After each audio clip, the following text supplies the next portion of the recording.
Bonjour, chers camarades, membres du SATSUS, syndicat autonome des techniciens supérieurs de santé, ici présents avec leurs différents secrétaires généraux des 14 régions du Sénégal. Nous nous retrouvons ici à Thiès aujourd'hui pour partager et réfléchir sur un plan d'action suite à une plateforme revendicative que nous avons déposée et depuis maintenant que nous avons même renouvelée parce qu'on l'avait déposée et ça n'a pas changé, comprenant essentiellement 3 points. Et ceci, c'est dû au fait de l'inertie des autorités suite au renouvellement de la plateforme revendicative et suivi d'un dépôt de préavis de grève depuis le 30 août 2024. Le syndicat technicien supérieur de santé sont dans l'obligation de se retrouver aujourd'hui à Thiès pour statuer sur un plan d'action en vue de la satisfaction des points de la plateforme revendicative suivante. Le premier point, c'est en fait l'intégration définitive des techniciens supérieurs de santé dans leur nouveau cœur d'accueil, ceux qui ont déjà fait la formation comme l'avait demandé, pour compléter un certain nombre de gaps pour se retrouver, quitter l'hiérarchie B2 et se retrouver à l'hiérarchie A2. Il y a également aussi la nécessité du portage et la valorisation des indemnités inhérentes au nouveau corps d'accueil. Et le troisième point, c'était le prolongement de l'âge de la retraite à 65 ans. Pour ce qui concerne le premier point, l'adoption du décret numéro 2021-667, une formation complémentaire de 2 ans était avérée nécessaire pour satisfaire une exigence de compétences inhérente à la hiérarchie A2. Ainsi, un gap horaire complémentaire de mise à niveau à travers un programme de renforcement de capacité des techniciens supérieurs de santé appelé PRECATES, défini par un arrêté du ministre de la Santé, fut bien exécuté et sanctionné par l'obtention des diplômes d'État en administration de soins, en administrateur de services et en ingénieur en biologie médicale. Cependant, depuis la fin de la formation complémentaire, il y a plus d'une année, le gouvernement retarde toujours la finalisation du processus de reclassement des techniciens supérieurs de la santé, allongeant ainsi des années d'injustice à l'encontre de cette catégorie socio-professionnelle. Pour éviter des frustrations en post-intégration dans la hiérarchie A2, les nouveaux corps d'accueil de techniciens supérieurs de la santé doivent être habillés en indemnités valorisées à hauteur de la hiérarchie A2. Le prolongement de l'âge de la retraite à 65 ans est une nécessité pour le maintien de spécialistes performants à la réduction du gap en ressources humaines de qualité. Les techniciens supérieurs de santé sont une catégorie socio-professionnelle du secteur de la santé composée essentiellement d'infirmiers et de sages-femmes qui, après un exercice professionnel de plus de 4 ans, donc être rompus par la tâche pratique, étaient l'objet d'une sélection rigoureuse par un concours où ils ont obtenu un diplôme d'État dans les différentes spécialités médicales. Aujourd'hui, après 2 ans d'études, la plupart accèdent à la spécialité en âge avancé, proche de la retraite, ce qui est à l'origine du déficit aujourd'hui en spécialité paramédicale. Ayant toujours opté pour un syndicalisme beaucoup plus responsable, privilégiant le dialogue et la concertation, nous sommes au regret de constater le manque de volonté et de rigueur de la part des autorités dans le traitement de la question d'ordre statutaire de régularisation de la situation administrative des techniciens supérieurs de santé. Sur ce, nous vous annonçons pour un premier plan d'action une grève totale de 24 heures le mercredi 13 novembre 2024 sur toute l'étendue du territoire national. Et une évaluation sera faite et d'autres décisions seront prises effectivement par l'ensemble des militants du SATSUS. Voilà, très bien. Donc je voudrais juste dire que, en fait, nous n'avons pas pris des décisions d'aller en mouvement simplement par le truc. On a usé de l'ensemble des possibilités qui nous ont offertes pour pouvoir régler les choses dans l'amiable, discuter autour d'une table. Le nouveau gouvernement, quand il est installé, le ministre de la Santé, nous l'avons rencontré. Et nous avons expliqué clairement le problème depuis le début. Et là où nous en étions. Mais sa réponse a été très claire. À l'époque, il nous disait que présentement, c'était juste pour avoir un contact avec nous, nous reconnaître et savoir de quoi il s'agit. Mais il ne pouvait rien faire parce que le Premier ministre avait demandé de rencontrer, il allait rencontrer les différents responsables de syndicats avant même de revenir sur les questions de fond pour pouvoir trouver des solutions. Le ministre de la fonction publique également, nous l'avons adressé trois correspondances. La première, c'était en fait la plateforme revendicative renouvelée qui comprenait essentiellement ces 3 points.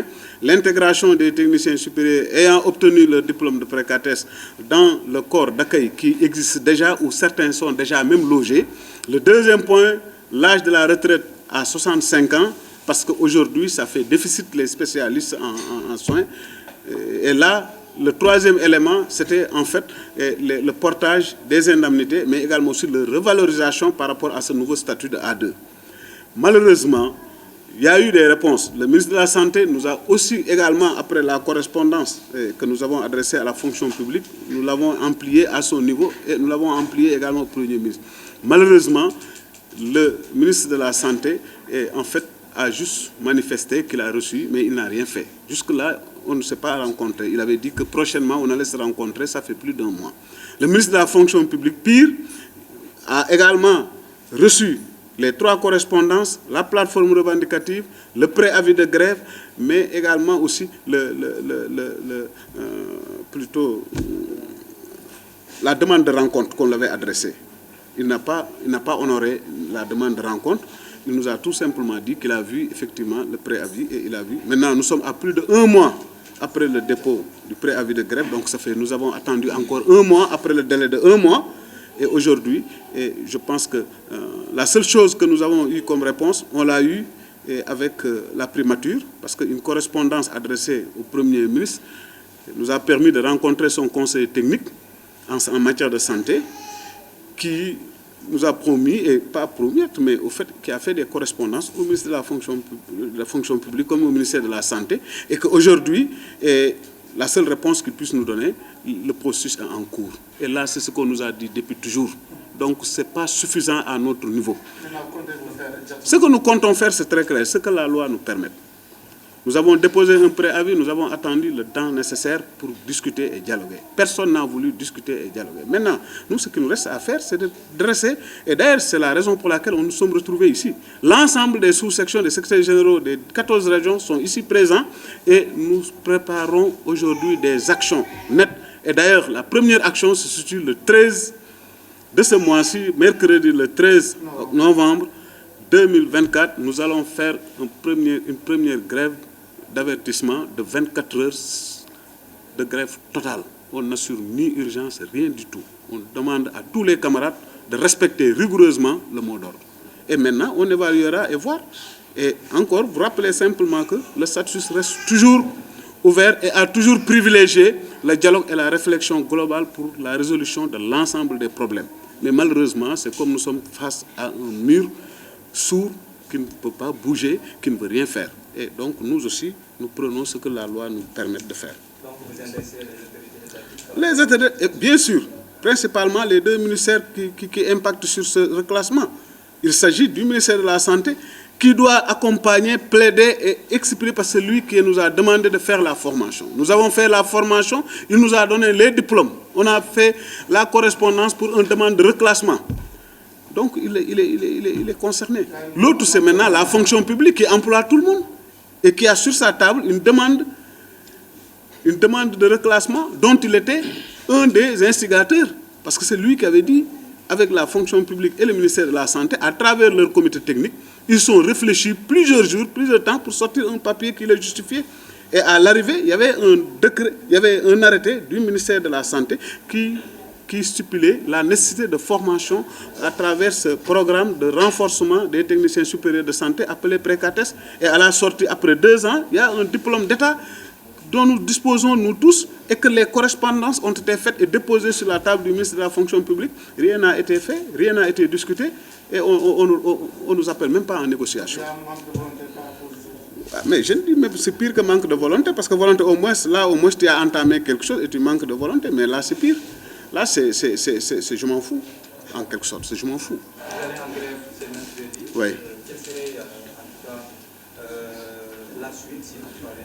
Bon, la suite, nous sommes dans un syndicat qui est réglementé, un syndicat quand même qui est mûr dans les actes qu'il pose. Et la journée du mercredi a été décidée dans nos instances. Et je pense que le moment venu, on va évaluer. Peut-être, souhaitons même d'ici mercredi que le problème soit réglé. Et c'est notre plus grand souhait, parce que nous savons ce que nous tenons. Parmi nous, il y a des gens aujourd'hui, mais leur absence même pour une journée ouvrable, c'est extrêmement... ça pose des problèmes. Ça pose des problèmes. Nous savons que un spécialiste, c'est le dernier recours. Et nous détenons aujourd'hui des actes très précis et des actes quand même de haut niveau. Donc nous voudrions quand même que les autorités aussi soient conscients de cela. Ce n'est pas n'importe qui va aller en grève. C'est des spécialistes qui vont partir en grève. Il faut quand même qu'ils prennent ça en compte. Il n'y a pas que des choses politiques qui intéressent. Il y a autre chose qui intéresse les populations.